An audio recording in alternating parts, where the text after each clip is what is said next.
కంగారే పడకురా, అందరి కథ ఇంతేరా.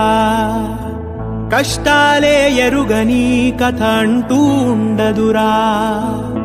కన్నీళ్లే దాటని కళ్ళేవీ లేవు కదా. కల్లోలం జరగని బ్రతుకంటూ ఉండదుగా. ఆ దైవం ఎప్పుడు ఆడే ఆటే ఇదిరా. ఏ పుస్తకము నేర్పించని పాఠం ఇదిరా. నీతో నువ్వు యుద్ధం చేస్తూ సాగాలిరా. నీకే ఇలా జరిగింది అంటూ నీలో నువ్వే మరి బాధపడకు. ఏ చెట్టుకంతటి గాలి ఉండును చూడరా. నీ చిక్కులన్నవి తీరవంటూ ఎక్కిళ్ళు పెడుతూ ఆగిపోకు. ధైర్యంగా వెతుకు, దారి దొరుకును సోదరా.